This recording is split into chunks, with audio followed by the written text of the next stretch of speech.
Hi viewers, welcome to our channel. ప్రస్తుతం మనతో పాటు దాము బాలాజీ గారు, సీనియర్ జర్నలిస్ట్, వారితో ఒకసారి మాట్లాడదాం. నమస్కారం సార్. సార్, తిరుపతి లడ్డు కల్తీ వ్యవహారం పైన ఆ మధ్య సుప్రీంకోర్టు ఒక సిట్ వేసింది. అయితే ఇప్పుడు సిట్ ఇన్వెస్టిగేషన్ చేయడం మొన్నటి నుంచి కూడా ప్రారంభించింది. అయితే సిట్ ఇన్వెస్టిగేషన్ లో కొన్ని కీలక అంశాలు బయటపడ్డాయి అని చెప్తున్నారు సార్. అంటే తిరుపతి లడ్డు కల్తీ జరిగింది అన్నదానికి ఆధారాలు ఉన్నాయన్నట్టు కూడా వాళ్ళు వ్యక్తపరుస్తున్నట్టుగా వార్తలు వినిపిస్తున్నాయి సార్. మరి దీనివల్ల జగన్మోహన్ రెడ్డి గారికి ఇబ్బంది తప్పదని కూడా అంటున్నారు. మరి సిట్ ఎంక్వైరీలో ఏ అంశాలు బయటపడ్డాయి, మరి జగన్మోహన్ రెడ్డి గారికి ఏ విధంగా నష్టం అయ్యే అవకాశం ఉంది, మీరేం చెప్తారు?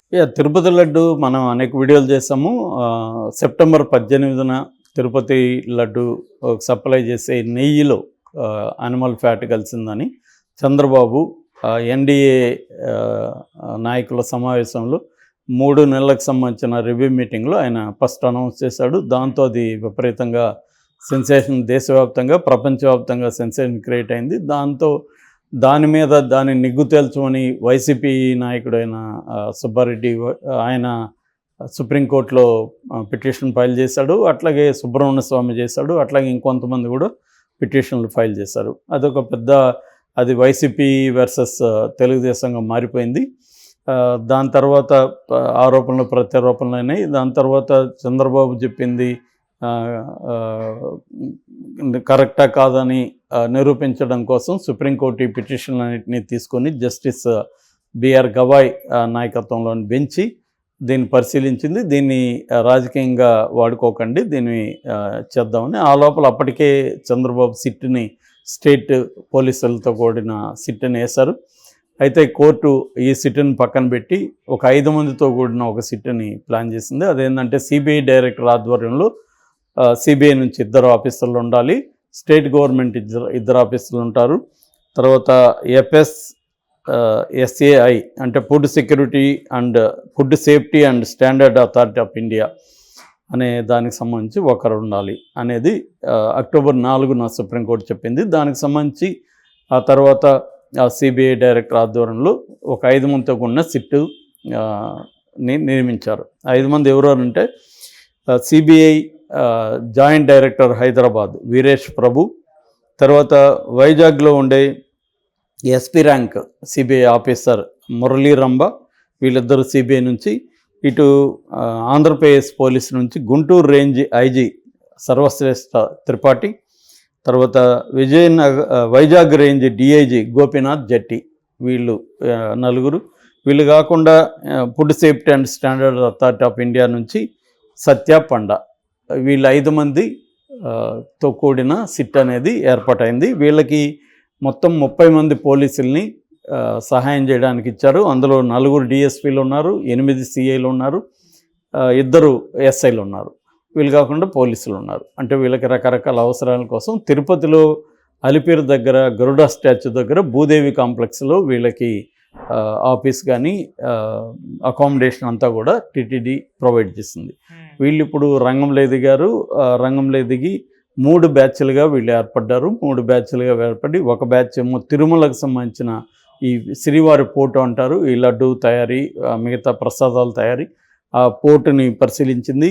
వీళ్ళు ఎట్లా చేస్తున్నారు, దాని స్టోరేజ్ ఫెసిలిటీ ఎలా ఉంది, తిరుమలలో ఈ లడ్డుని టెస్ట్ చేసే ల్యాబ్ పరిస్థితి ఎలా ఉంది, ఇవన్నీ కూడా తిరుమలలో మొత్తం కూడా వాళ్ళు పరిశీలించారు.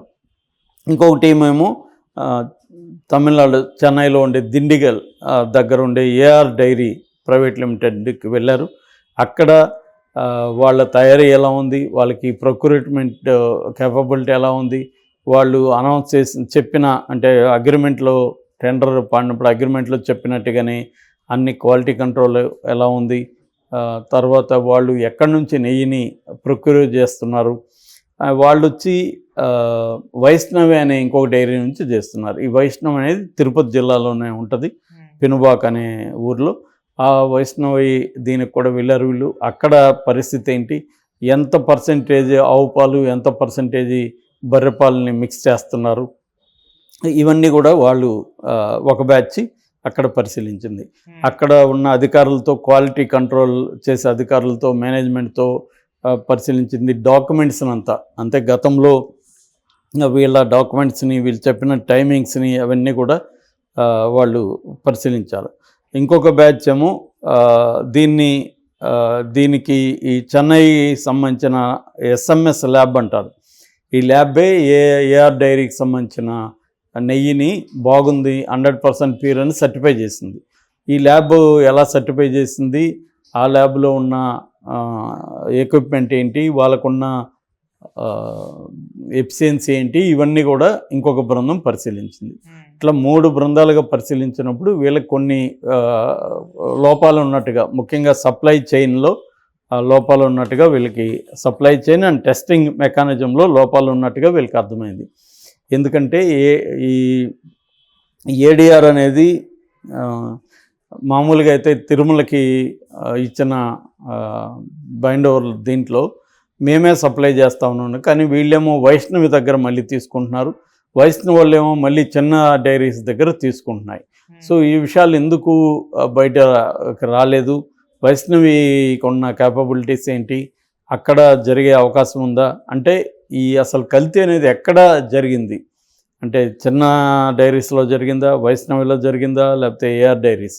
మామూలుగా ఏఆర్ డైరీస్ నుంచి ట్యాంకర్స్ బయలుదేరి మామూలుగా తిరుమలకి రావాలి, కానీ అవి దారి తప్పి అంటే దారిని మళ్లించి వైష్ణవి దగ్గరికి వెళ్ళి అక్కడ నింపుకొని మళ్ళీ ఇటు వచ్చినట్టుగా వీళ్ళకి తెలిసింది. దీనికి తెలియడానికి ఏంటంటే వీళ్ళు CCTV ఫుటేజ్ పరిశీలించారు, తర్వాత చెక్ పోస్టుల దగ్గర లాగ్ బుక్లు అవన్నీ చూసుకున్నారు, డేట్స్ కరెక్ట్గా ఉన్నాయి లేదా, వీళ్ళు చెప్పిన డేట్స్కి టైమింగ్స్ కరెక్ట్గా ఉన్నాయి లేదా, ఇవన్నీ కూడా వాళ్ళు పరిశీలించారు. అట్లాగే ఆ ట్యాంకర్ల నెంబర్లు ఏంటి, ఆ ట్యాంకర్ల ఓనర్లు ఎవరు, దాని డ్రైవర్లు ఎవరు ఆ టైంలో అని చెప్పి ఇప్పుడు డ్రైవర్లను కూడా నెక్స్ట్ విచారించబోతున్నారు. సో ఈ మొత్తం ఇన్వెస్టిగేషన్ని వాళ్ళు నిన్న సిబిఐ డైరెక్టర్కి వీడియో కాన్ఫరెన్స్లో క్లియర్గా మొత్తం సబ్మిట్ చేశారు. ఇప్పటి వరకు తాము ఎలాంటి విచారణ జరిపాము, ఏ పద్ధతిలో విచారణ జరిపాము, ఇందులో ఎటువంటి సమస్యలు ఇప్పటివరకు వాళ్ళకి అర్థమైనాయి, ఇంకా ఏమేమి చేయాలి అన్న దగ్గర ఆయన గైడెన్స్ తీసుకోవడానికి పెట్టారు. ఇంకొక డిఎస్పి ఈ సర్వశ్రేష్ఠి ఆయన త్రిపాఠి దగ్గరకి ఒక రిపోర్ట్ తీసుకొచ్చాడని చెప్తున్నారు. సో వీళ్ళందరూ మళ్ళీ కూర్చొని ఇప్పటివరకు ఏమేమి జరిగిందని. అయితే ఇప్పటివరకు జరిగిన దాంట్లో ఒక సంచలనంగా ఉన్న విషయం ఏంటంటే, ఏడిఆర్ అనేది డైరెక్ట్గా నెయ్యిని తాము ప్రొడ్యూస్ చేసి సప్లై చేయట్లేదు, వాళ్ళు వైష్ణవి డైరీ దగ్గర నుంచి తీసుకుంటున్నారు. వైష్ణవి డైరీ ఇంకొక 2 చిన్న డైరీస్ నుంచి తీసుకుంటున్నారు. సో ఇదంతా వాళ్ళు టెండర్ అయినప్పుడు ఎందుకు చెప్పలేదు, దీంట్లో ఉన్న ఇబ్బందులు ఏంటి అనేది వాళ్ళు చేస్తున్నారు. అంటే సప్లై చైన్లోనే ఈ ప్రాబ్లం ఉంటే ఖచ్చితంగా అది క్వాలిటీ ఎఫెక్ట్ అయ్యే అవకాశం ఉంది. సప్లై చైన్లో ఉన్న లోపాలని పరిష్కరిస్తే భవిష్యత్తులో కూడా ఇటువంటివి రాకుండా సప్లై చైన్ ఎలా ఉండాలి, టెస్టింగ్ ప్రొసీజర్ ఎలా ఉండాలి. అంటే 3 అంచెలుగా తిరుమలలో టెస్ట్ చేస్తారన్నారు కదా, ఎవరి దీన్ని వీళ్ళు పరిశీలిస్తున్నారు. అట్లాగే వాళ్ళు టీటీడీ అక్కడ ఈవో శ్యామలరావు గారిని కూడా కలిశారని చెప్తున్నారు నిన్న. సో అట్లాగే రిజెక్ట్ అయిన గతంలో శ్యామలరావు చెప్పిన దాని ప్రకారం రిజెక్ట్ చేశారు వీళ్ళు. అంతకుముందు జగన్ ప్రభుత్వం చెప్పింది కూడా ఏంటంటే, మేము కూడా రిజెక్ట్ చేశామని జగన్కి సంబంధించిన వైసీపీ పార్టీలు అనేక మంది చెప్పారు. సో వీళ్ళు రిజెక్ట్ చేసినారని చెప్పుతున్న నెయ్యి పరిస్థితి ఏంటి, దానికి ఎస్ఎంఎస్ ల్యాబ్ ఎలాంటి సర్టిఫికేట్ ఇచ్చింది, మరి ఎస్ఎంఎస్ ల్యాబ్ సర్టిఫికేట్ ఇస్తే ఎందుకు వీళ్ళు రిజెక్ట్ చేయాల్సి వచ్చింది, దానివల్ల ఎక్కడ ఇది కల్తీ అనేది జరిగింది. అట్లాగే మనం చూసాము NDDB national dairy development board వాళ్ళకి సంబంధించిన కాఫ్ అనే ఇన్స్టిట్యూట్ ల్యాబ్ ఇచ్చిన రిపోర్ట్లోనే ఫస్ట్ ఇది బయటకు వచ్చింది, ఈ animal fat and vegetable fat కలిసినట్టుగా. కాకపోతే వాళ్ళు డిస్క్లైమర్ కూడా ఇచ్చారు, ఎందుకంటే ఇది ఈ పశువుకు సంబంధించిన మేతలో కూడా ఈ కల్తీ జరగచ్చు. రెండోది టెక్నికల్ ప్రాసెస్లో, పాలను నెయ్యిగా మార్చే టెక్నికల్ ప్రాసెస్లో జరగచ్చు. మూడోది మేము ఇచ్చిన రిపోర్టు కూడా ఫాల్స్ పాజిటివ్ ఉండొచ్చు అనే డిస్క్లైమర్ కూడా వాళ్ళు ఇచ్చారు. ఇప్పుడు దాన్ని వీళ్ళు మళ్ళీ మొత్తం పరిశీలిస్తున్నారు. సో అసలు వీళ్ళు ఏంటంటే బేసిక్గా అసలు నెయ్యిని ఎలా అంటే పాలను ఎలా వీళ్ళు ప్రొక్యూర్ చేస్తున్నారు, దాన్ని ఎలా మారుస్తున్నారు, ఆ మార్చే దానికి సంబంధించిన స్టాండర్డ్స్ ఫాలో అవుతున్నారా లేదా, ఇవన్నీ సిబిఐ ఆధ్వర్యంలో సిట్ పరిశీలిస్తుంది.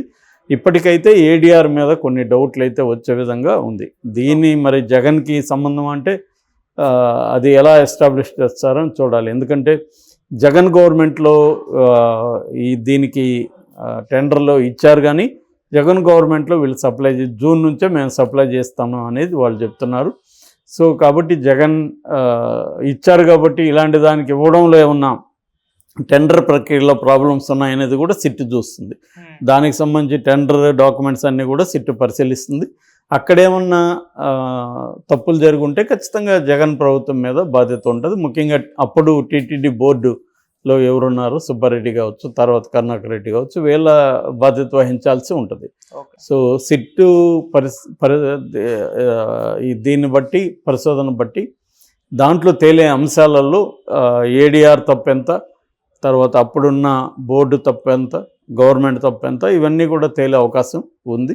ఏదేమైనా అన్నిటికంటే శిక్ష పడడం అవన్నీ పక్కన పెడితే ఒక సిస్టమ్ అనేది ఎవాల్వ్ కావాల్సిన అవసరం ఉంది. అట్లాగే టీటీడీలో ఎంత డబ్బులు ఉంది, వాళ్ళు ఎందుకు ల్యాబ్ని ఏర్పరచుకోవట్లేదన్న విమర్శ కూడా ఉంది. దీనికి సంబంధించి ఇప్పుడు ఫర్దర్గా టీటీడీ తను ల్యాబ్ని ఏర్పాటు చేసుకుంటే అసలు వేరే వాళ్ళ మీద డిపెండ్ అవ్వాల్సిన అవసరం లేదు. దీంట్లో ఏమైనా కరప్షన్ ఉందా, టీటీడీ బోర్డులో ఎవరైనా కరప్ట్ చేశారా, ఇవన్నీ కూడా సిట్లో బయటకు వస్తాయి.